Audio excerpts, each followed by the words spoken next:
Alhamdulillah Rabbil Alamin. Wassalatu wassalamu ala sayyidina Muhammad wa ala alihi wa sahbihi ajma'in. Rabbi shrah li sadri wa yassir li amri wahlul 'uqdatam min lisani yafqahu qawli. Subhanaka la 'ilma lana illa ma 'allamtana innaka antal 'alimul hakim.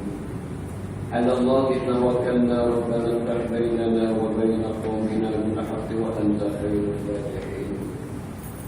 اللهم أخرجنا من ظلمات الوهم وأكرمنا بنور الفهم وافتح لنا بمعرفة العلم.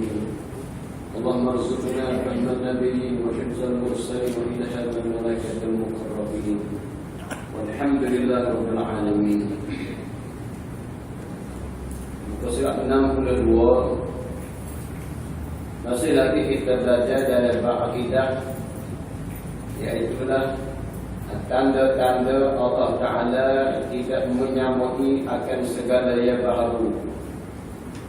Tanda-tanda dan bukti Allah Azza wa Jalla tidak menyerupai akan segala yang baharu. Mukhalafatuhu ta'ala lil hawadis. Ayat Qur'annya laisa kamitslihi syai'un wa huwas samiul basir. Tidak ada sesuatu yang menyerupai Allah. Sambungan satu lagi bermula lemah kita. Kita ambil dari kurangnya. Tengok sekali bermula lemah kita daripada mendapat akan hakikatnya, hakikat Allah itulah mendapat. Bagi saya ke 1, 2, 3, 4, 5, 6, 7, 8, 9 yang baharu. Mukhalafatuhu ta'ala lil hawadis. Ayat Qur'annya laisa kamitslihi syai'un wa huwas samiul basir. Tidak ada sesuatu yang menyerupai Allah. Sambungan satu lagi bermula lemah kita. Kita ambil dari kurangnya. Tengok sekali bermula lemah kita daripada mendapat akan hakikatnya, hakikat Allah itulah mendapat. Bagi saya ke 1, 2, 3, 4, 5, 6 mengaji tahap ke. Jadi sekiranya ada guru yang mengajar atau ustaz-ustaz yang mengajar boleh royak hakikat Tuhan. Nah, yang mengajar dia kata nak tahu ke tak hakikat Tuhan ni macam ni. Hakikat Tuhannya begitu. Dia boleh royak zat Tuhan ni sekian. Dia boleh royak kalau Tuhan ni duduk tempat sekian. Besok dia pergi tempat ni pula. Ustaz ni kita pergi usul tak tanah dah. Kalau mengajar kamu kita. Ini susah dah. Susah dah tu kan. Mana-mana ustaz boleh royak hakikat Tuhan, itu bukan ahli sunnah, ahli punah dah. Kalau jadi anak murid dia punah pak kita dah. Dari kitab ni dah stop dah. Hakikat Tuhan tak ada siapa boleh tahu. Hatta Nabi lagi Rasul pun, malaikat muqarrabin pun tak boleh kenal hakikat Allah Ta'ala. Hanya kita ditutup mengenal Allah ni ada dan bersifat dengan sifat kamalah, dan mustahil Allah bersifat dengan sifat kekurangan. Dan harus bagi Allah mengada dan menyada. Itu yang dituntut kewajiban ke atas kita. Hanya sahaja telah berdiri dalil yang bukti-bukti sangat banyak atas sabitnya, yakni tetapnya Allah dengan memerintahnya Allah pada makhluk. Dalam Quran banyak ayat-ayat yang dia sendiri menyebut dia yang memerintah makhluknya. Yudabbirul amra minas sama' al-ayat. Betapa kehendak ia Allah. Allah memerintah mengikut kehendak dia, bukan mengikut kehendak kita. Allah buat sesuatu mengikut kehendak dia, bukan mengikut majoriti makhluk dia dah. Dan meniadakan apa dia memerintah daripada mengada. Hak tak ada nak we ada, Tuhan boleh buat. Hak ada nak we tak ada, Tuhan boleh buat juga. Dan menghidupkan. Hak tak ada nak we hidup, kemudian hak hidup nak we mati pula, Tuhan lah yang mentadbir. Dan mematikan dan meluas yakni luahnya rezeki, dan mempicik yakni sempitnya rezeki. Seseorang itu rezekinya luas, kita panggil kaya raya. Allah yang memberi kaya raya kepadanya. Apa tu asbab dia lah, asbab nego, asbab makan gaji, asbab dia ni CEO dan sebagainya, itu asbab sahaja. Sebenarnya Allah yang mentadbir orang ni kaya, orang ni miskin.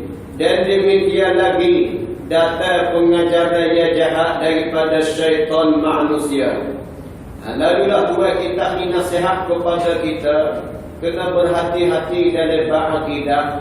Kadang-kadang ada ilmu-ilmu yang jahat daripada syaitan manusia.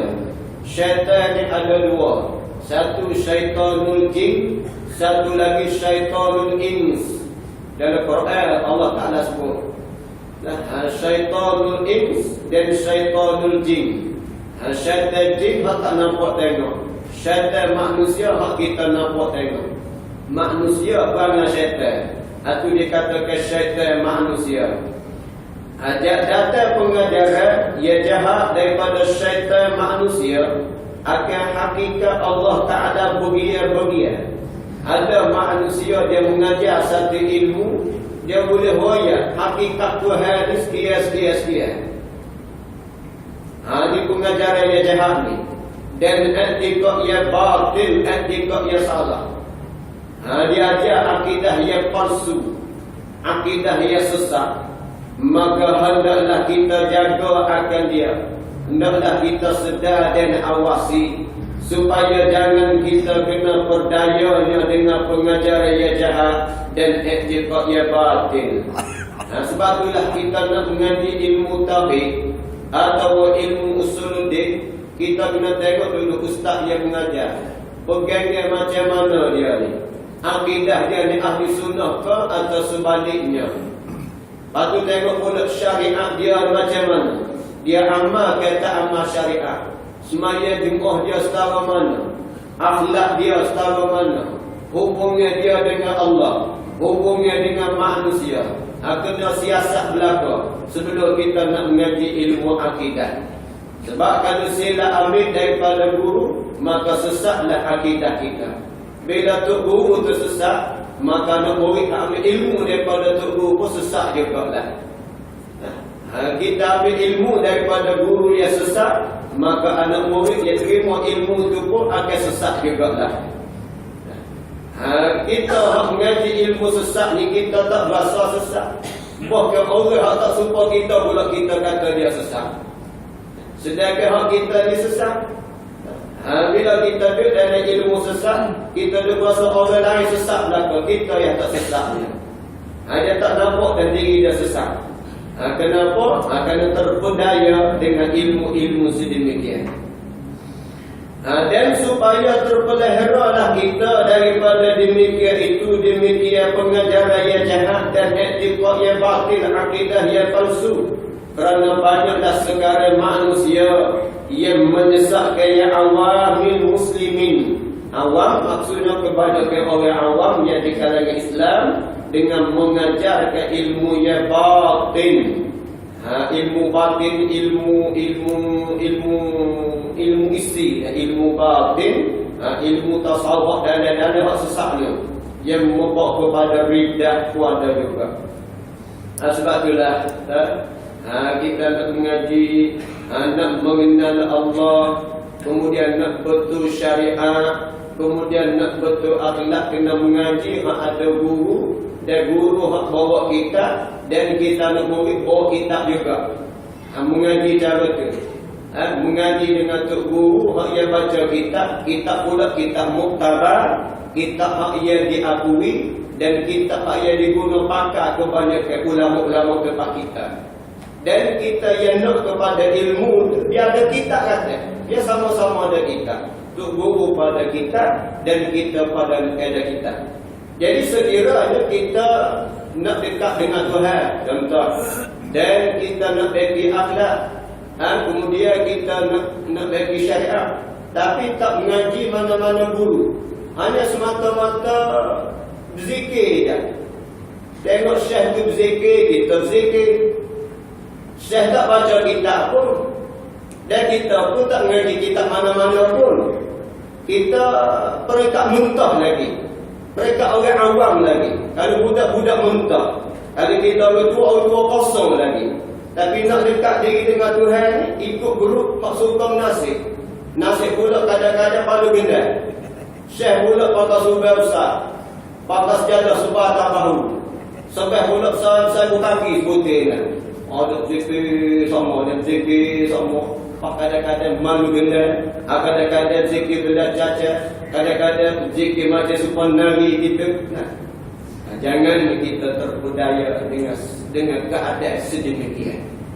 Walaupun kita tengok cantik zikir dia, nampak kadang-kadang bila kita masuk grup dia juga Allah berkesannya di hati kita. Masa diligonya bila masuk grup jamaah tu, menasihkan malam-malam masa diligo. Setakat masuk kumpulan nasihat malam-malam juga Allah puasa tak tinggal tapi dah pada. Puasa boleh sebab jadah tak mahu kata. Kayu suki ada semua dah baca. Sebab juga dia jari semua. Tapi mengaji berdoa yang asah dah. Pekoh asah dah. Tak sama asah pun tak. Semata-mata guru nasihat atau guru zikir semata-mata atau guru malu gini semata-mata. Jangan kita terpedaya.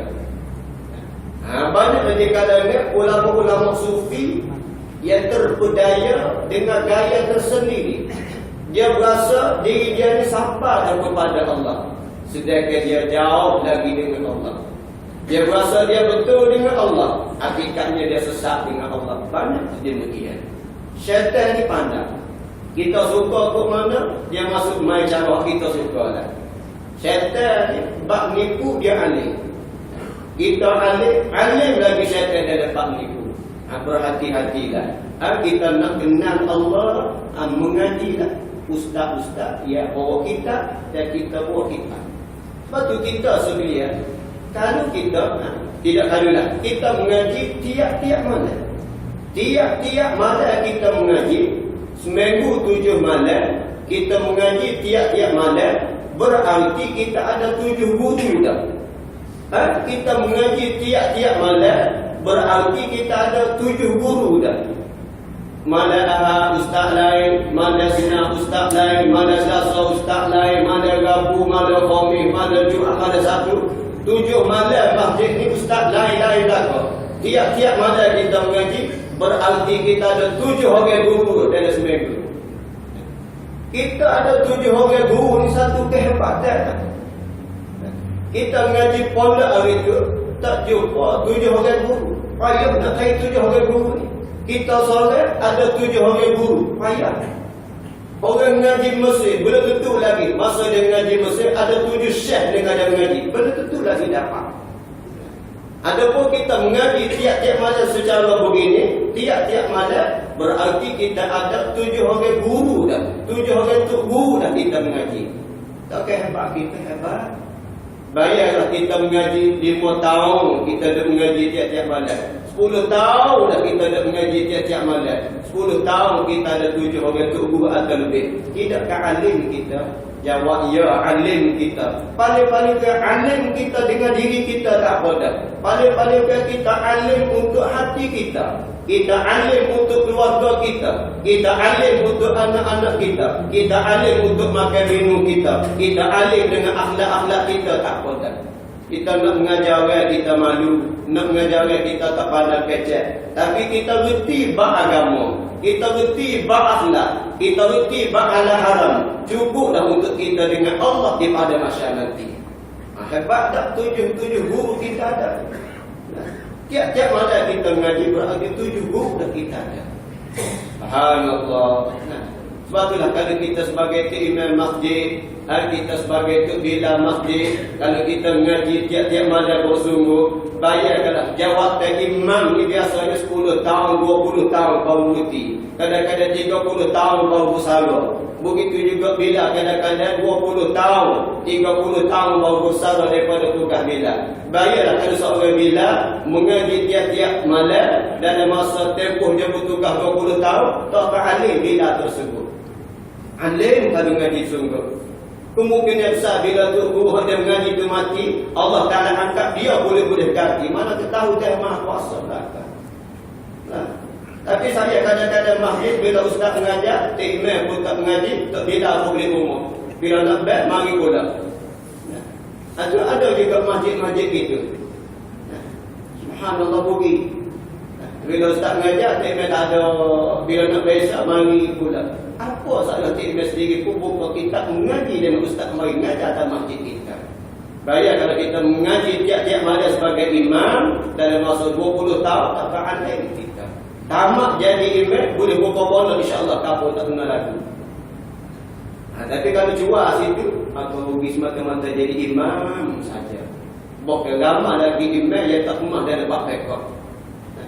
Ada sama Allah memang tanya ustaz, berlaku semaya subuh kapal dia. Imam ni baca surah tak ingat. Dia baca dia bismillah tak ingat. Baca senyap. Bismillah tak ingat. Dia senyap banyak kali. Nak rokok pun tak juga. Nak tukar surah waktu hadisnya gitu je. Sahabat belakang kata dulu lah aku naik pula. Dia pun pinjam dulu dah. Mari orang belakang puji dia kata kita semaya mula belakang lah dia kata. Walah muda keinginan bila tak ingat surah rokok je nak sesama sana. Tak perlu bantah semaya. Enggak surah di sunnah. Sahabat belakang ni bosan. Bismillah mundur ni. Mereka naik pula dah. Oh, apa ni? Ni bila terdekat, kita batal lah kau. Walau ustaz dah. Mungkin ustaz bab tasawuf, atau mungkin ustaz bab bahasa Arab, mungkin ustaz bab sorah nahu. Tapi tidak mengerti dari segi baik. Bila letak pada semaya, tu gagal akhirnya. Nak buat apa? Bila memang. Sebab itulah kena semaya. Apa kena belajar. Itu penting juga kita perhatikan. Mengaji sungguh, tapi dia sungguh mengaji. Dia tak tanya untuk buat kita, anak murid tak buat kita, hal nak murid pula. Hal nak murid pula. Hati tak mengaji. Cuma salah hadap kita mengaji ni, kaitan ustaz dengan mengajar. Kalau tadi pun jangan kita kecil lah. Ambil buat kita majlis anak ini pula acak tanya Nabi dah ustaz imam mengajar tadi pun bunyi tadi pun pula bunyi lagu Arab ni. Oh dia kecek ustaz pun terganggu, sahabat ke sebelah pun terganggu. Meski ada terganggu ustaz ke depan, terganggu ada muda sebelah kita ada kecek dengan usaha kita. Kalau penting sangat tu bawa kecek. Tidak kan? Tak sudah daya mati nanti kau lepas kisah pun jaga ada kita dari majlis ilmu. Kita kena tahu. Habis itu. Ini banyak ilmu sesat banyak sekarang ni. Kerana banyaklah sekarang manusia yang mendesak ke yang awamil muslimin dengan mengajar ke ilmu yang batin, ilmu isi. Dan yang membawa kepada riddah, kepada murtad ada juga. Maka berlindunglah kita dengan Allah daripada murtad dan daripada kejahatan pengajaran mereka itu orang yang mendesak. Sebab dia ada tasawuf sesat pada, tasawuf sebenar pada, tasawuf sesat pada. Orang yang terjebak dengan tasawuf sesat ini sedap juga mengaji. Dia mari satu perasaan sedap. Kadang-kadang siapa mereka tinggal tu lelaki pada, tinggal bini pada, tinggal anak pada, habis harus tahu dia kata pada mereka. Pandai tu insyaAllah dia pusing, ambil dia harus tahu dia kata lelaki. Izin dari akaun ambil itu guna 10,000 buih, untuk guna 20,000 buih, untuk guna 40,000 buih. Allah sahabat berarti. Itu terbesar. Jangan. Itu kena berhati-hati. Ngaji lah. Cara-cara biasa pun tak apa dah. Lama-lama tu dia tu hati kita. Jangan kita lagi cari guru-guru sedemikian. Kadang-kadang kita ni gaduh. Mengaji cara ni tak sahur. bila bunyi Tok Guru, ada nak bucu kapung Tok Guru boleh jalan atas air, pakat gili kau selalu. Boleh gapo jalan atas air, labo boleh jalan atas air. Pegawai boleh jalan atas air.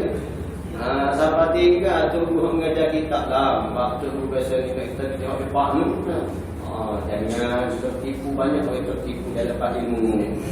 Tanbihun, hei segala saudara yang muslimin, hendaklah kita bersungguh-sungguh mengetahui akan dalil mukhalafah ini. Dalil Allah Ta'ala tidak menyerupai akan segala yang baru, kerana dengan dialah boleh menolakkan sebesar-besar fitnah dunia dan fitnah akhirat.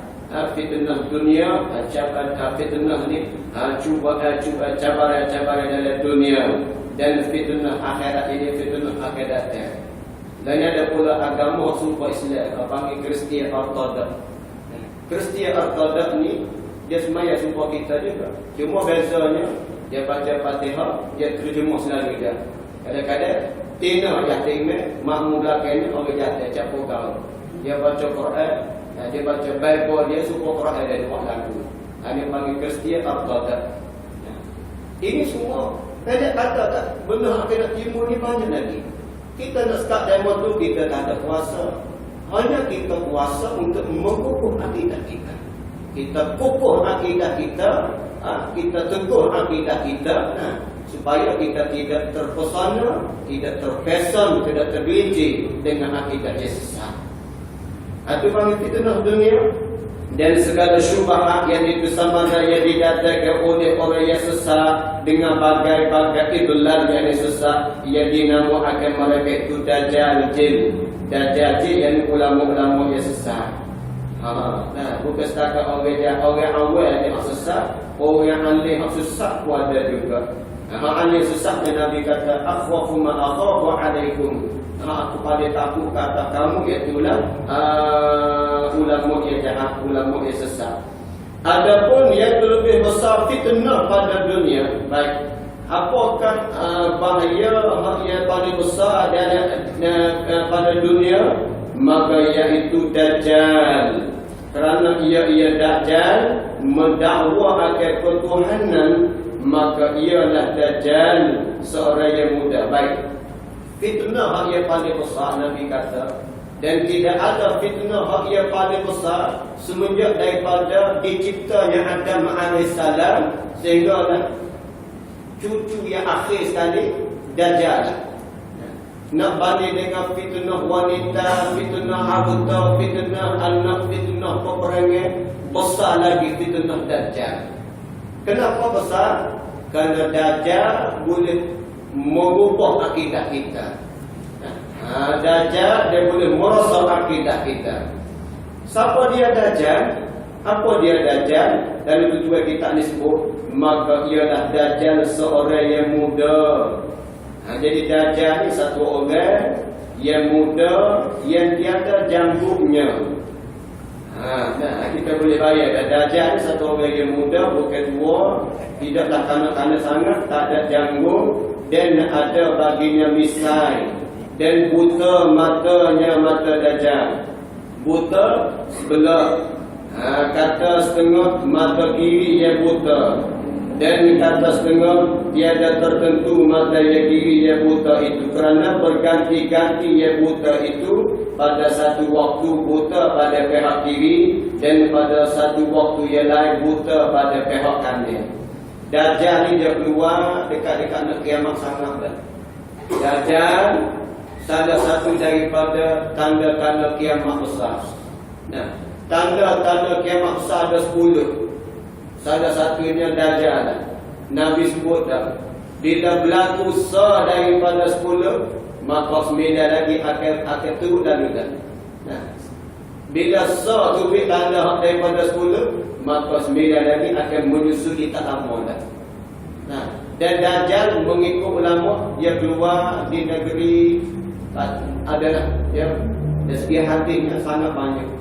Bahasa-bahasa terbagi, ada mengatakan sebelah timur, ada mengatakan sebelah Suria, ada mengatakan sebelah Iraq. Jadi bila kita kaji tentang hati Nabi kata keluar situ, keluar sini, bermacam-macam riwayat. dengan suasana yang sedang berlaku sekarang Syria, tak pernah berhenti lagi peperangan. Iraq tak berhenti lagi perang, demo pula isi macam-macam. Seolah-olah peperangan sekarang menuju ke arah, seolah-olah peperangan sedang berlaku ke arah membuka pintu untuk Dajjal keluar. Seolah-olah gitu dan nampak. Ya dah, dunia kita dunia hujung dah, bukan tengok-tengok hujung dah. Tak ada kiamat kecil-kecil, banyak berlaku dah. Tunggu lagi nya tanda besar, salah satunya keluarnya Dajjal. Maka bentuk rupa Dajjal, tuanya tidak tua, tidak kanak-kanak, pertengahan. Dari segi dagunya tak ada dagu, atas mulutnya ada misal, matanya buta sebelah, cilek sebelah.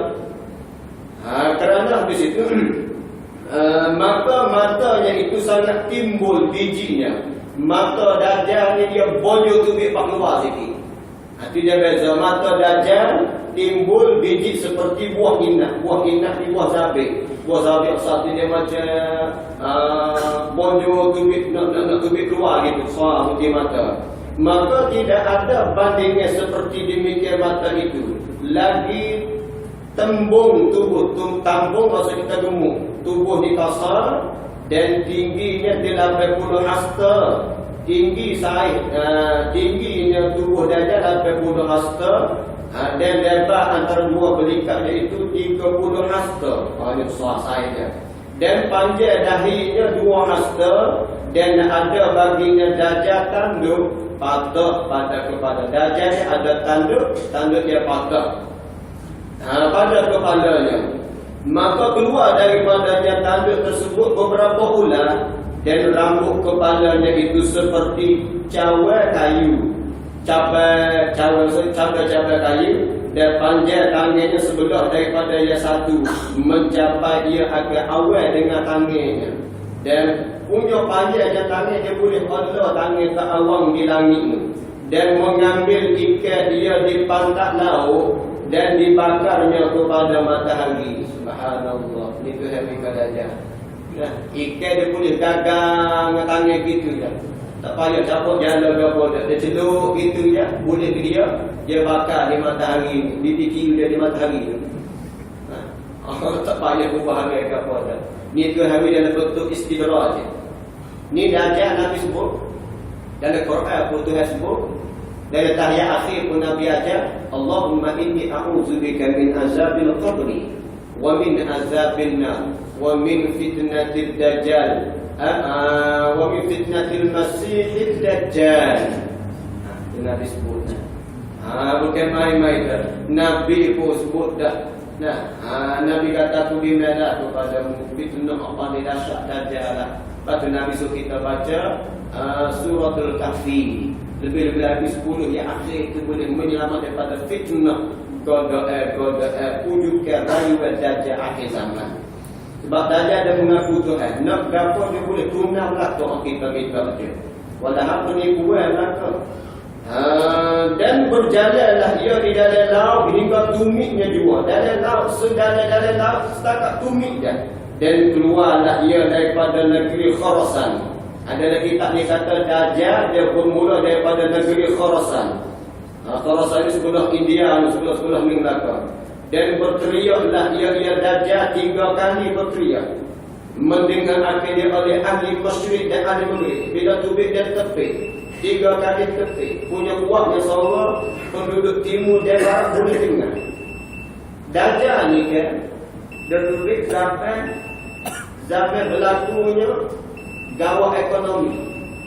Makanan tak ada, minumnya tak ada, duduk dalam kelaparan. Bila dia keluar, dia bawa makanan banyak. Nak makanan mesti kena bertuhan kepada dia juga. Ini satu fitnah besar. Bayangkanlah kita lapar. Banyak tahu dah lapar. Lapar dahaga. Tiba ada satu lelaki bawa makanan. Bawa roti ni kat belori-lori. Nak buat banyak ni. Air pula belori-lori betul-betul ni. Apa akan jadi pada anak cucu kita yang rapuh akidah, yang lemah akidah, atau langsung tak tiba akidah, tiba-tiba ada tawaran tersebut. Dan ada bersyarat, bukan tawaran cuma tawaran bersyarat. Anak kepada ni, tapi kena mengaku aku ni Tuhan. Mu tak percaya, nak suruh mak mu hidup, aku boleh hidup. Nak suruh pak mu hidup, aku boleh hidup. Nak gapo, aku boleh gapo. Asalkan mu kata aku ni Tuhan aja. Subhanallah. Kita hak dapat ni pun, bila dah mui makan ni pun, kita tak sanggup dah bela-bela. Tuhan, apa tak ada zaman krisis apa? Ini panggil fitnah yang paling dahsyat. Dia ada selagi hadis Tamim Ad-Dari. Kisahnya Tamim Ad-Dari ni dia belayar dari satu laut, tiba-tiba kapal dia pecah. Bila pecah dia terabur habis.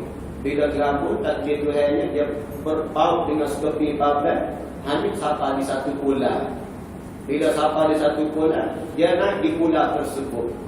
Bila naik di pulau tersebut, dia jumpa satu binatang yang bulunya sangat lebat. Punya lebatnya bulu ni tak nampak mana punggung, mana kepala. Bulu tu punya lebat dia tebal, tu dia habis. Punggung binatang pun tak tahu, muka pun tak tahu. Bila